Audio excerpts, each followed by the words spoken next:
জিম্বাবুয়ের মতো দলের সাথে খেলাটা আমার মনে হয় না খুব একটা ভালো হিসাব আছে। পাকিস্তান ওয়েস্ট ইন্ডিজ খেলছে বিশ্বকাপ প্রস্তুতি, ইংল্যান্ড আর হচ্ছে আপনার খেলছে, ইংল্যান্ড আর পাকিস্তান খেলছে, আর পাকিস্তান ওয়েস্ট ইন্ডিজ বিশ্বকাপ প্রস্তুতি খেলছে।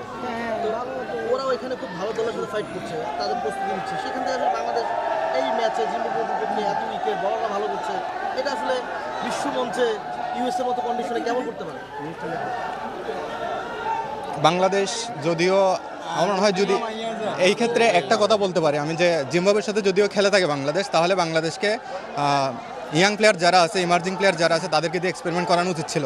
কিন্তু আমরা যা দেখতে পাচ্ছি, সাকিব আল হাসান ছাড়া, মুশফিকুর রহিম তো আগেই অবসর নিয়েছে, যারা খেলছে তারা মোটামুটি ভালো প্লেয়ার, এবং তারা মোটামুটি অনেকেই আছে, লিটন দাস, শান্ত, এরা অনেক আগে থেকে খেলছে, তারা তো অনেক এক্সপিরিয়েন্সড প্লেয়ার। তাদেরকে না খেলিয়ে আমার মনে হয় ইমার্জিং প্লেয়ার যারা ছিল অথবা যারা উঠতি প্লেয়ার, যাদের সম্ভাবনা রয়েছে, তাদেরকে খেলানো উচিত ছিল। সেদিক থেকে হলেও মোটামুটি মানে জিম্বাবুয়ের সাথে খেলাটা যুক্তিযুক্ত বলা যেত। কিন্তু এই মুহূর্তে এই টিম নিয়ে আমার মনে হয় না বাংলাদেশ জিম্বাবুয়ের সাথে খেলে ওয়ার্ল্ড কাপের জন্য ভালো একটা প্রস্তুতি নিতে পারবে। মানে জিতলে তো ভালোই লাগে, বাট আমার মনে হয় যে বিশ্বকাপের আগে আমাদের হোম কন্ডিশনে না খেলে অ্যাওয়ে কন্ডিশনে কিছু ম্যাচ দরকার ছিল। কারণ বাংলাদেশের যেই পিচ, এই পিচ আসলে বিশ্বমানের না। দেখেন আপনার মানে বড় বড় টিমগুলো বাংলাদেশে আসতে চায় না, কারণ এই পিচের কন্ডিশনে তারা খেলতে চায় না। যারা আসে আফগানিস্তান, শ্রীলঙ্কা, তারপর হচ্ছে আপনার জিম্বাবুয়ে, আয়ারল্যান্ড, এই চারটা দলে আসে। ওই ইন্ডিয়া আসে মনে করেন যে 6-7 বছর পরে পরে একবার। মানে কোনো বড় টিম যেমন অস্ট্রেলিয়া, ইংল্যান্ডের মতো দলগুলো বাংলাদেশে আসতে চায় না, এবং তাদের মানে আমার মনে হয় যে এওয়ে গ্রাউন্ড, তারপর হচ্ছে ইন্ডিয়াতে যায় মানে গিয়ে খেলা উচিত। এবং আজকে লিটন দাসের উপরে আমরা অনেক কিছু এক্সপেক্ট করেছিলাম, বাট সে করতে পারে নাই। কিন্তু লিটন বাংলাদেশের one of the classical batsman, সে আবার ফিরে আসবে। আমরা এখন তানজিদ তামিমকে বিশ্বকাপে একটা সুযোগ দেওয়া উচিত, কারণ সে যে আজকে যেই মানে ভালো পারফরমেন্স করেছে, গত বিশ্বকাপে সে হঠাৎ করে চান্স পেয়েছে, তাও সে অনেক ভালো খেলেছে। ইন্ডিয়ার মতো দলের সাথে সে অনেক বড় একটা ইনিংস খেলেছে এবং মানে ভালো করেছে। এবং মাহমুদুল্লাহ, তারপর জাকের আলী, অনেক এদেরকে আমরা বিশ্বকাপে চাই, কারণ এরা এই গ্রাউন্ডে অনেক ভালো খেলতে পারে। যেমন মাহমুদুল্লাহ রিয়াদ, সে মানে তার 2019 বিশ্বকাপে অনেক ভালো খেলেছে, 23 বিশ্বকাপে অনেক ভালো খেলেছে, মানে তার উপর আমরা এক্সপেক্ট করি। এবং আচ্ছা, জিম্বাবু উগান্ডার কাছে হেরে বিশ্বকাপ থেকে বাদ পড়েছে। সেই জিম্বাবুর এগেইনস্টে বাংলাদেশ আজকে জয় পেল এবং বাংলাদেশের বিশ্বকাপ প্রস্তুতি এই জিম্বাবুর বিপক্ষে নিচ্ছে। এটা আসলে বিশ্বমঞ্চে বাংলাদেশ কেমন করবে? না, বিশ্বমঞ্চে আসলে আমি তো বললামই, বিশ্বমঞ্চে ভালো করতে হলে মানে বড় বড় টিমগুলোর সাথে খেলতে হবে, যেমন ইংল্যান্ড, অস্ট্রেলিয়া, ইন্ডিয়া, এই টিমগুলোর সাথে খেললে, নিউজিল্যান্ড, এই টিমগুলোর সাথে খেললে আসলে মানে বোঝা যাবে যে কে কতটুকু খেলতে পারে। বাবু অবশ্য ভালো টিম, কোনো দলকে ছোট করে দেখার উপায় নাই। অবশ্যই আমি মনে করি যে বিশ্বমঞ্চের জন্য বাংলাদেশ একটা বিশ্বমঞ্চ, সেহেতু বড় কোনো দলের সাথে খেলতে, যেমন Australia, England, south Africa, Sri Lanka, যেহেতু শ্রীলঙ্কার সাথে মিশে সাউথ আফ্রিকার সাথে খেলতে হবে।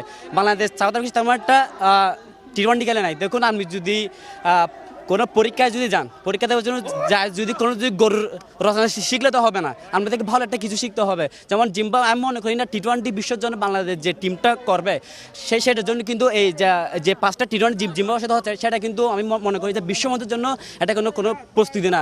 আমি মনে করি যে বাংলাদেশকে টি-20তে ভালো একটা কিছু করতে হলে, বিশেষ করে বিশ্বকাপে যে ভালো একটা কিছু করতে হলে, অবশ্যই বড় টিম যেমন সাউথ আফ্রিকা, ইংল্যান্ড, এই টিমের সাথে বাংলাদেশকে খেলতে হবে। যেমন বিশেষ করে নিউজিল্যান্ড, এবং আপনি দেখবেন আমাদের বাংলাদেশের ফিস, এই মার্কা ফিসটাকে বন্ধ করতে হবে। বাংলাদেশ যে পিচগুলোতে খেলবে, যেমন আপনি দেখবেন ইন্ডিয়ার ফিস বাংলাদেশে কিন্তু সেম না। এই মার্কা ফিজে যখন খেলছে বিশ্বকাপের আগে, যখন নিউজিল্যান্ডের সাথে যখন ম্যাচগুলো খেলছিলাম, দেখছেন বাংলাদেশ ওইখানে কিন্তু ভালো একটা ইনিংস করতে পারে নাই। দেখুন, সিচুয়েশন বুঝে কিন্তু ফিস করতে হবে। যেমন বিশেষ করে বাংলাদেশের বিশ্বকাপ হবে কোথায়? ওয়েস্ট ইন্ডিজে, যদি বা 3টা দেশের মধ্যে হবে। যেহেতু সেহেতু আমি মনে করি যে বাংলাদেশের পিচটাকে ভালো করতে হবে, এবং আমি মনে করি যে বাংলাদেশ যে টিমটা করবে সেখানে যাতে লিটন দাস না থাকে, তার বদলে অন্য কেউ থাকে। কারণ লিটন দাসের ফর্মটা খারাপ যাচ্ছে, অবশ্যই সে একজন ভালো ব্যাটসম্যান, তাকে যদি বিশ্বকাপটা যদি রেস্ট দেওয়া হয়, আমি মনে করি যে সে হয়তো বুঝতে পারে যে বাংলাদেশ দলের জায়গা পাওয়াটা কতটা কষ্ট, মানে কতটা ভালো একটা সম্মানের জায়গা, সেটা সে সেটা বুঝতে পারে এবং সে ভালো একটা কামব্যাক করবে ইনশাআল্লাহ। জিম্বাবুয়ে হচ্ছে যে শ্রীলঙ্কা হারাইছে, শ্রীলঙ্কাও আবার উগান্ডাও হচ্ছে জিম্বাবুয়েকে হারাইছে। তা মানে এটা প্রমাণ করতেছে যে আজকে যে বাংলাদেশ খেলা চললো, বাংলাদেশ অনেক ব্যবধানে আডুগিরে জয়লাভ করলো।